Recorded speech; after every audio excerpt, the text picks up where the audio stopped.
Okay, so today our class is on the pulmonary edema. Here we shall talk about the classification of pulmonary edema, the etiology, why does pulmonary edema occur? Okay, and we shall talk about the investigations, the pathophysiology, the treatment. Okay, so all these things shall be discussed in this lecture today. So first, let us see what is pulmonary edema. It's a very simple. Okay, so pulmonary edema, that is the accumulation of the excess fluid, okay, so in the interstitium of the lungs, okay, so and also in the alveoli. So the accumulation of excess amount of fluid in the interstitium and in the alveoli of the lungs. Okay, so let us see why will this accumulation of fluid take place in the lungs. Okay, so what is the etiology? What is the reason behind this? So mainly the reason, it is divided into two types. One which is called as the cardiogenic, another is called as the non-cardiogenic pulmonary edema. So cardiogenic pulmonary edema and the non-cardiogenic pulmonary edema. Cardiogenic pulmonary edema is because of the causes related to the heart. Okay, so like in patients of myocardial infarction or valvular disorders, valvular problem, pathologies like aortic stenosis, okay, so aortic regurgitation, mitral stenosis, hypertensive heart diseases. So they can develop this pulmonary edema. Or in non-cardiogenic causes, the most common cause of this pulmonary edema is ARDS, that is acute respiratory distress syndrome. In acute respiratory distress syndrome, so there is the disruption of the alveolar capillary membranes. Okay, there is disruption of the alveolar capillary membranes, and which leads to the fluid accumulation inside the alveoli. Okay, so apart from ARDS, there can be some other reasons. Like suppose a person has come to the emergency with a large pneumothorax, and you did the rapid evacuation of the pneumothorax. So during the rapid evacuation of a large pneumothorax or a large pleural effusion, there is the increased negativity in the interstitial spaces. Okay, and this increased negativity that puts fluid, so from the fluid and the macromolecules from inside the pulmonary capillaries into the interstitium, and it causes pulmonary edema. Okay, so the next reason, as I told you, that is increased negativity. Okay, so there is the increased negativity of the interstitial space. So when can this occur? Whenever a person is having a large of the interstitial space. Okay, suppose a patient has come to you with a large pneumothorax. You did the rapid evacuation of the large pneumothorax, so large pleural effusion, rapid evacuation of large pleural effusion. That increases the negativity in the interstitial space, and it leads to a pulmonary edema. Okay. What else? See, there is constantly, okay, so the drainage, okay, so of the excess of the fluid, that drainage is constantly taking place by the lymphatic system. Okay, so we have got the lymphatic system, and the lymphatic system is constantly draining this interstitial fluid. Due to any reason, if there is lymphatic blockade, okay, so this lymphatic system gets blocked due to fibrotic or inflammatory diseases of the lungs. Okay, so whenever there is any sort of lymphatic blockade, okay, so this fluid in the interstitial spaces cannot be properly drained. Okay, so this will also lead to the pulmonary edema. Okay, so lymphatic blockade. Okay, and in narcotic overdose also, like drugs like morphine and methadone and dextropropoxifen. Okay, so they also cause pulmonary edema. So I think you can get it. What is happening in pulmonary edema? Mainly this from the pulmonary capillaries, from inside the pulmonary capillaries, the fluid and the macromolecules. Okay, they simply ooze out into the interstitium, and in further stages, it also comes inside the alveoli, the fluid. Okay, so first initial stages, it comes into the interstitium, the fluid and macromolecules and all, and later it enters into the alveoli, right? So this is the thing. And this cardiogenic pulmonary edema, this can be further classified into 4 types. So let us see what are the 4 types into which our cardiogenic pulmonary edema can be classified into. So this is mainly based on the hypertensive, normotensive, and hypertensive. That is a hypertensive, these patients, they have developed a pulmonary edema, plus they have got a high BP. The systolic blood pressure is more than 140. And these patients, they have got a preserved left ventricular function. This we shall discuss later. We'll come to know left ventricular ejection fraction, okay, and left ventricular function. So these patients, their left ventricular function is normal. They have a preserved left ventricular function. Okay. The second category of patients is normotensive. Like they have developed the pulmonary edema, but their BP is normal. In these patients, they can have a normal left ventricular function, or they can have a reduced left ventricular function. Next category of patients is hypotensive. Hypotensive, these patients usually have cardiogenic shock and they have got markedly depressed left ventricular function. Left ventricular function is markedly depressed. And then the next category, that is not, it comes under this only, under the cardiogenic causes only: hypertensive, normotensive, hypotensive. And one more is there, which is SCAPE. What is the full form of SCAPE? See, sympathetic crashing acute pulmonary edema. Sympathetic crashing, it's the acute pulmonary edema. Acute matlab it develops within minutes to hours. Okay, excess amount of sympathetic activity, it increases the tone of these arterioles, due to which this fluid will ooze out from the capillaries and it will cause this acute pulmonary edema. Sympathetic crashing, acute pulmonary edema. Okay. Next, let us look at the pathophysiology of cardiogenic pulmonary edema. So as I told you, from the pulmonary capillaries, there is the transudation of the fluid and RBCs and macromolecules into the interstitium. And later, this fluid can also enter into the alveoli. Okay, so this fluid, it is also going to enter into the alveoli. Do it by blue. Okay, this fluid is oozing out from, it's transudating from the capillaries and it can also enter into the alveoli. Okay. So normally, as I told you, this pulmonary capillaries interstitium is drained by the lymphatics. But in case if the amount of the fluid which is coming out from these capillaries, it is more than the capacity of the lymphatic system to drain, that will result in pulmonary edema. Okay, so this is your pathophysiology of pulmonary edema. And what is the pathophysiology of SCAPE? SCAPE, right from the name only you can understand, this is because of excess amount of abrupt increase in the sympathetic activity. It will cause a sudden rise in the catecholamine release, and which adversely affects the pulmonary circulation. Okay, so this is about it. The cardiogenic is divided into these 4 types, and this is the pathophysiology. And remember, initially, there will be the accumulation of fluid in the interstitium. Okay, so initially, there is going to be the interstitial edema, and then the accumulation of fluid will occur in the alveoli. Then there is going to be the alveolar edema. Okay. Initially, there will be interstitial, in the interstitium of the lungs, there will be this accumulation of fluid, and then there will be accumulation of fluid in the alveoli. Okay.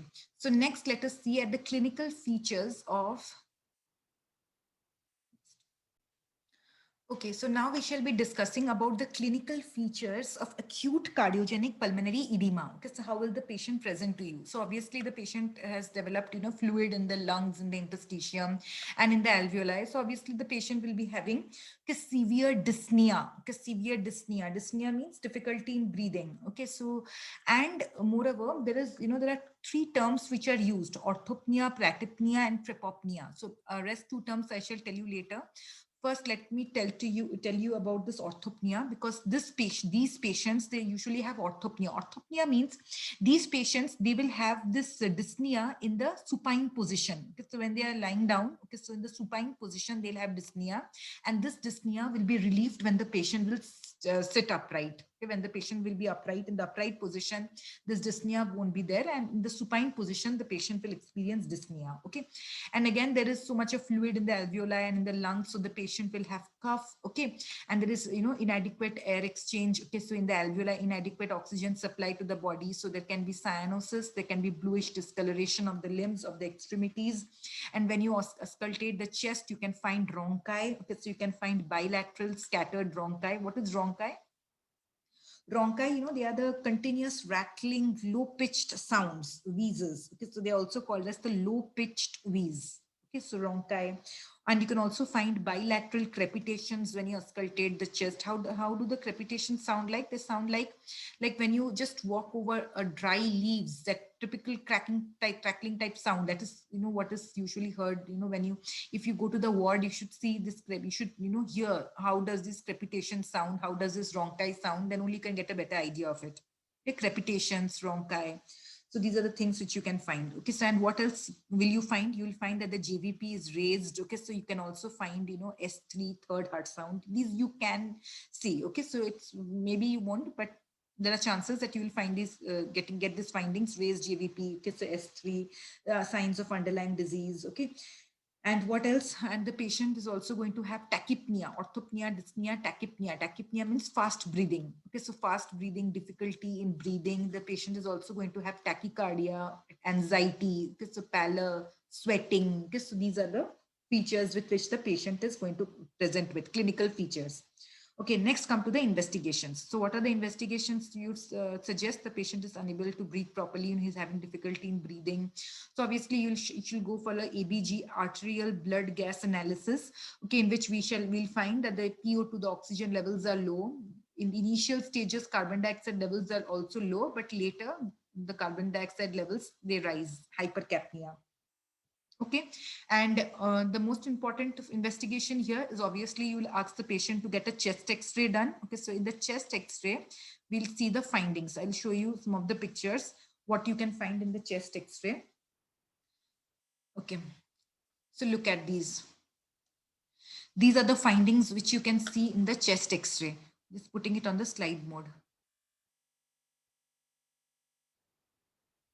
Okay, look here.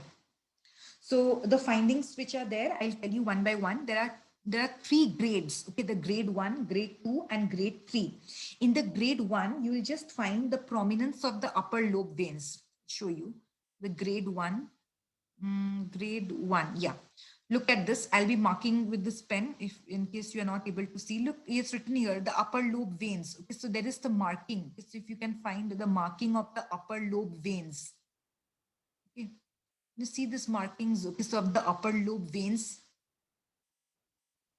I have made them a little bit more prominent for you all. Okay, so look at these upper lobe vessels, right? So there is the prominence of these upper lobe vessels. This is also called as reverse mustache or stag's antlers sign. Reverse mustache. Mustache, if you know, you reverse mustache like this way. Reverse this way. It's going up like this. Okay. So it's a reverse mustache sign, or it is stag's antler sign. Let me just see you. Let me see. Okay, this is okay, fine. Here also you can see this is called this one. See these blood vessels. Okay, so look at these blood vessels. I have just highlighted them a little bit more. Look at these blood vessels. So you can, there is cephalization of the upper lobe veins. Okay, so in the upper lobe, look at these blood vessels. Okay, so the upper lobe veins, okay, so they become more prominent. Okay, so they look like the horns of a, the stag's antler sign, right? Or you can also say reverse mustache sign that is seen in the grade 1. Grade 1, you can see the prominence of the upper lobe veins. Then come to the grade 2. In the grade 2, you can see these two things, the Curly's A lines and the Curly's B lines. Okay, so let me show you the Curly's A lines and the B lines a little bit more properly. If you can see in this pic, look at these lines. If you can see, I'll mark it with a red pen. Okay, so first you try to see if you can visualize these. First you try to visualize, then I'll mark it with the red pen. So look at these. Can you see this thin, very thin white lines, this transverse lines? Can you see this non-branching lines, which is radiating from the hilum? Okay, so this is the Curly A lines. And if you go around the base of the lungs, okay, so you can find these small lines at the base of the lungs. These are the Curly B lines. Okay, so let me just draw it for you. Look at these, I'm just drawing on top of that. These are the Curly A lines. This is radiating from the hilum. Okay, and look at these are the Curly B lines. These are your Curly B lines. Curly B lines are at the base of the lung. Okay, so grade 2, which indicates interstitial edema. So interstitial edema, you will find the Curly A lines, thin non-branching lines radiating from the hilum. Curly B lines, transverse thin lines, 1 to 3 centimeters, seen at the lung bases, the base of the lung. You can see it. Okay, and one more finding also you can see it, that is endobronchial cuffing. Because if you can see around the bronchus, can you see this, a blurring at the end, around the end on view of the bronchus? I'll show you this one. Look at this. This is the, if you can see the arrow marks. Okay, so this is the endobronchial cuffing. Okay, so around the bronchus, the bronchial walls, they become fluid thickened and therefore they become visible. So they are producing a donut-like densities in the lung parenchyma. Okay, so This is called as the endobronchial cuffing. You just see if you have got another better picture of endobronchial cuffing. Yes. Look here, this is the peribronchial cuffing. Okay, so look here, this is, around this area, if you can see opacity, a blurring, this particular region. So this is called as your peribronchial cuffing or endobronchial cuffing. This is seen in the grade 2 pulmonary, acute cardiogenic pulmonary edema. Okay. Next, look at the grade 3, or it is called as the alveolar edema, grade 3 alveolar edema. In the grade 3 alveolar edema, you can see bilateral fluffy shadows. Okay, so let me show you this one. See, bilateral. So on both the sides, can you see these shadows? Bilateral puffy shadows.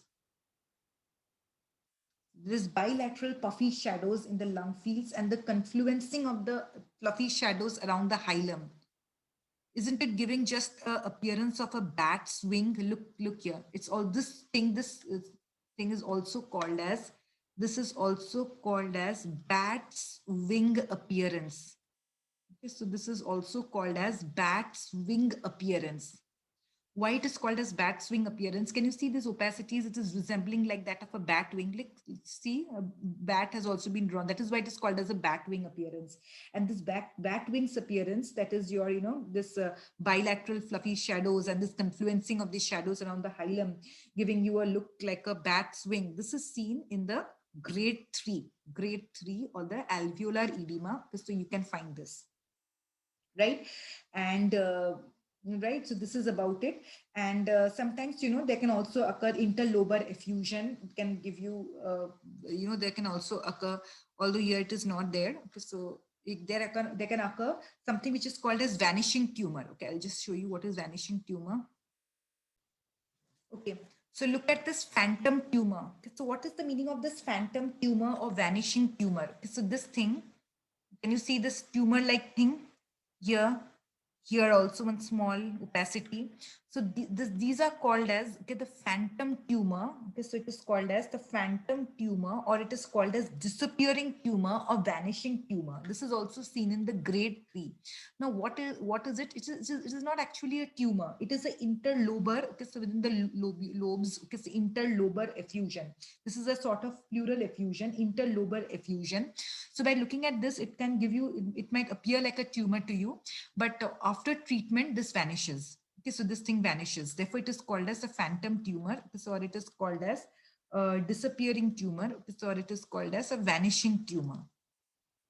So this is your grade 3. In grade 3 alveolar edema, because you can find these, get these findings. Okay, so this is all I have discussed to you about the radiology portion. Find in the radiological findings. Next, let's come to the treatment. Okay, next, let's talk about the treatment. Okay, so what will be the treatment? So obviously the patient is having dyspnea. You will put the patient in a propped up position. These patients usually have orthopnea. So you'll place the patient in a propped up position with the legs hanging, by the side of the bed to reduce the venous return. Okay, and what else? You will give the patient oxygen. 100% oxygen is given. And if the oxygen saturation remains below 90%, try for non-invasive ventilation. And right, so this is about it. And what are the drugs which you are going to give the patient? Remember, the drugs you are going to give the patient is, first I'll discuss details. Diuretics, usually intravenous diuretics are given, okay, to reduce the preload. Okay, so to reduce the volume. Okay, so by reducing the circulating blood volume, to reduce it. Okay, so we give the diuretics. And what else do we give? We give the vasodilators. Why do we give vasodilators? To dilate, by dilating the veins, the preload will be reduced. By dilating the arteries, the afterload is going to be reduced. Okay. Then what else are you going to give? So in patients who have developed, cardiogenic shock. Okay. So in those patients, we are going to give the ionotropic agents, ionotropic drugs. So these are the main, these are the main 3 drugs which we are going to use: the IV diuretics, vasodilators, and the ionotropic drugs. Under these diuretics, I'll tell you what all diuretics, vasodilators, what all vasodilators and ionotropic drugs, which are the preferred ones which we used. And then I shall tell you, after that, in some selected cases, we have to also monitor the pulmonary vascular pressures and, in refractory cases, what we have to do. But first, let us see about these 3 drugs. Okay, so what is done. What about the IV diuretics? Let us first see about the IV diuretics. Okay. So IV diuretics, as you can very well understand, okay, so that diuretics, what are they going to do? They are going to reduce the circulating blood volume. Okay, so and therefore they are going to hasten the relief from pulmonary edema. So usually in this we prefer to give IV furosemide. Okay, so IV furosemide, but it has got, apart from reducing the blood volume, it also dilates the veins. It has also got a venodilator action by which it reduces the venous return. Okay, so and diuretics, remember, it should be avoided in the hypertensive pulmonary edema. As patients are usually euvolemic or even hypovolemic. In patients, only in the patients where you find that the volume is in high volume conditions. In those conditions only we give furosemide. If you are suspecting that the patient is having hypovolemia, in those patients don't give, otherwise the volume will be reduced further. Okay. So this is important. Next, let us come to the vasodilators. In the vasodilators, which are the first initial vasodilators which you all think about whenever the term vasodilators comes in your minds? First, let us talk about the preload reduction. Preload reduction, name of the venous venodilators, that is your nitrates. Okay, so nitrates, we are going to give these nitrates sublingually. Okay, so 5 to 10 mg of isosorbide dinitrate or nitroglycerine. Okay, so this is given by the intravenous route. So nitrates, it is given sublingually, or nitroglycerine, so that is to be given by the intravenous route as infusion. So, so initial recommended doses of this nitroglycerine is 10 to 20 micrograms per minute, and it is gradually increased. And tachyphylaxis is common, as I had already told you. Nitrates, the chances of development of tolerance to nitrates is very high. So yeah, you have to also look into that matter also. Okay, so this is about it. And it is also, nitroprusside is very much useful in those settings in which acute afterload reduction is needed. This including any hypertensive emergencies or acute aortic regurgitation, acute mitral regurgitation. Okay, so but so this is the different conditions in which you are supposed to give nitroglycerine. Plus nitroglycerine, when you're giving nitroglycerine, you have to be a bit careful, because the major complication of this right? So this is all about it. Okay, so just a minute, So I told you about these nitrates. I told you about nitroglycerine. Now there is one more drug, okay, so which you can use, that is your intravenous nitroprusside. Right? Okay, so I was talking to you that in the preload reduction, okay, so we are mainly using the nitrates and the nitroglycerine, whereas for the afterload reduction, if you need acute, a reduction in the afterload reduction, that is done with this intravenous sodium nitroprusside. Okay, sodium nitroprusside can help with the afterload reduction in patients with systolic pressure more than 100 mercury. Okay, so and nitroprusside is particularly helpful in those conditions where you require acute afterload reduction, including hypertensive emergencies and aortic regurgitation, acute mitral regurgitation, and ventricular septal defect. Okay, but there is one major complication of nitroprusside therapy, is that sometimes the patient may develop hypotension, or there can also be accumulation of cyanide. Okay, there can be cyanide toxicity, but only those patients who receive high doses, and that too for more than 24 hours. Okay, or in those patients who have got renal failure. So I'm sorry, I think I said these points under nitroglycerine. So I should just make it once more clear to you. There was some problem. There was some issue between nitroglycerine. I think I had just mixed both these up, nitroglycerine and nitroprusside. I'll just repeat once more.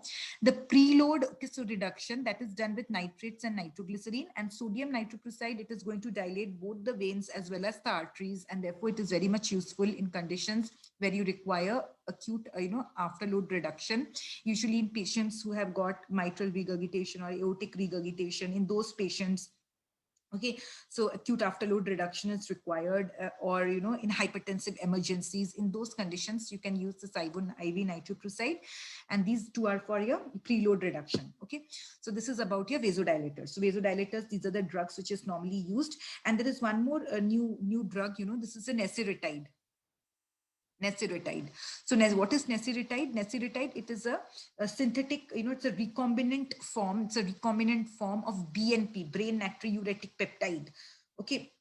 So this is also dilating both the arteries as well as the veins, and it can potentiate the effect of the diuretics. Okay, so in the IV diuretics, remember about this IV furosemide, right? Although other drugs are also there like torsemide, bumetanide, they can also be given by the IV route, but the drug of choice is IV furosemide. If you want to know the dose, the IV furosemide dose, usually we give 40 mg, 40 to 100 mg. This is the dose of IV furosemide. Preload reduction, nitrates, nitroglycerin.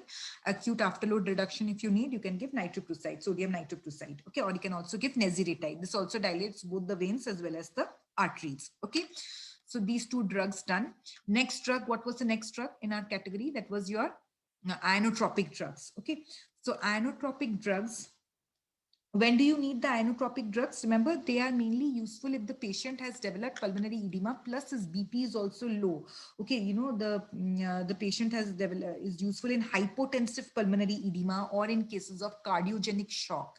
If the patient is in cardiogenic shock, okay, so plus he has developed pulmonary edema. Okay, so in these cases, inotropic drugs are mainly used. Okay.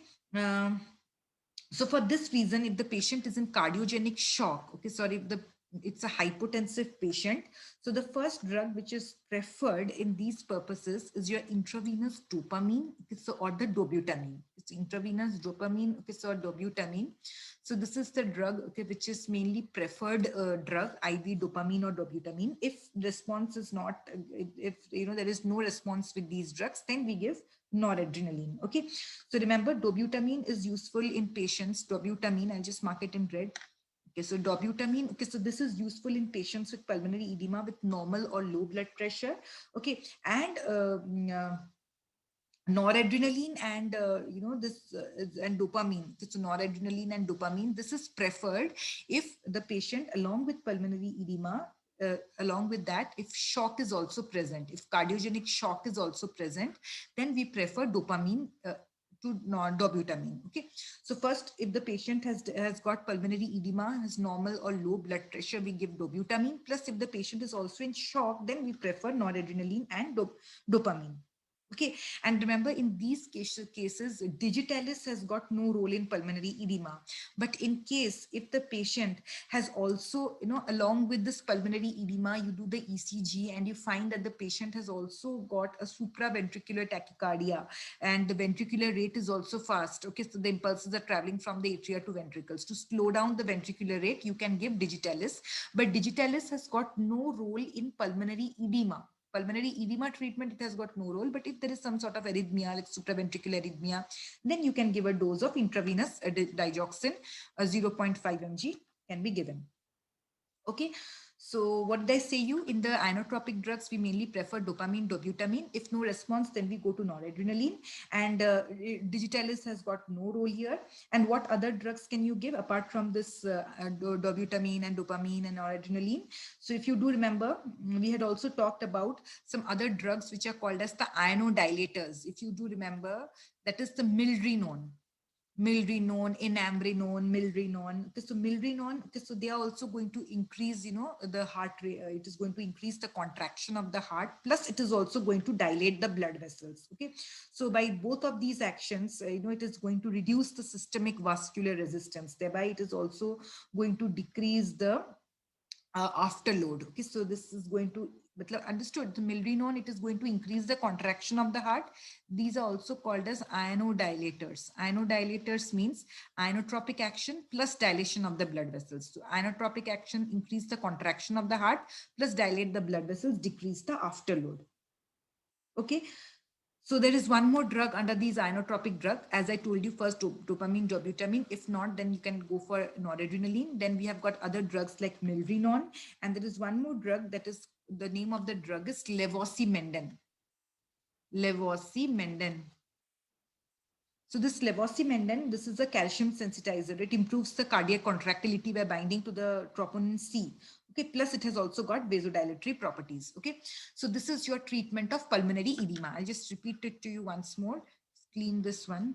So first, what did we study? We studied that the patient, we have to give IV diuretics, but be careful. If the patient is having a hypovolemic state, then don't give him. This usually we give it in those conditions where there is volume overload. Okay.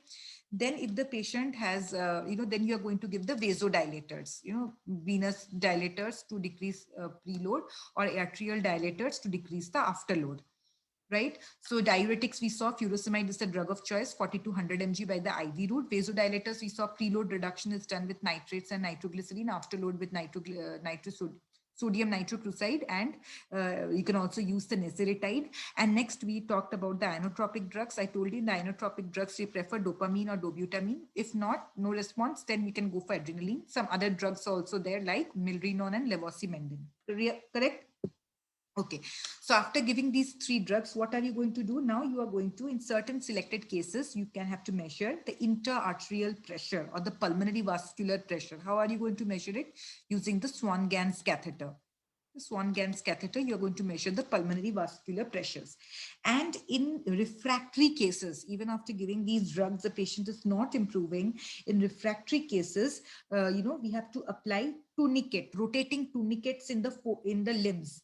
But this means that what we do is that we apply the tourniquets with pressure just above the diastolic pressure. We measure the systolic pressure, diastolic pressure of the patient. Suppose the diastolic comes out to be 80. Okay, 80 mm of mercury. So what we do, we tie the tourniquet, okay, so, and we raise the pressure just above the diastolic pressure.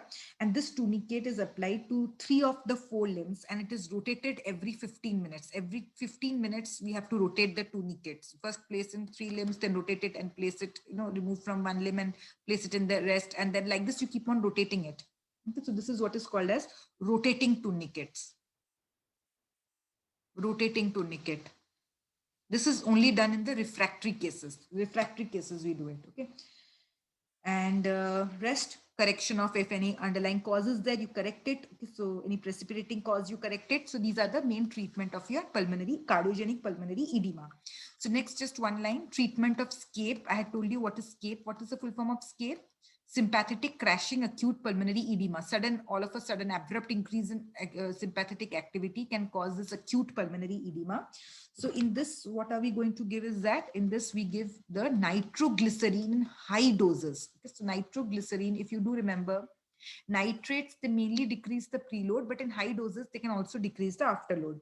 So it is given as bolus, 400 to 800 micrograms is bolus over 2 minutes. So this reduces both the preload as well as the afterload. And if needed, you can again give a repeated dose. Okay. So this is important. And simultaneously, the patient should also be started on a non-invasive ventilation, and try to avoid endotracheal intubation and mechanical ventilation. Right, so you go for nitroglycerin treatment, IV nitroglycerin to the patient, and then simultaneously you also should place the patient on non-invasive ventilation. Okay, so this is your treatment of sympathetic crashing acute pulmonary edema. So this is all about your pulmonary edema. I have told you about the classification, the treatment, the investigations, so classification, pathophysiology, investigations, treatment, and I have also shown you the radiological, how the things look like. Okay, so grade 1, grade 2, grade 3, grade 1, reverse mustache sign, grade 2, it was curly A line, curly B lines. Okay, grade 3, you saw the bat wing appearance and the phantom tumor. Okay, so this is all about your pulmonary edema.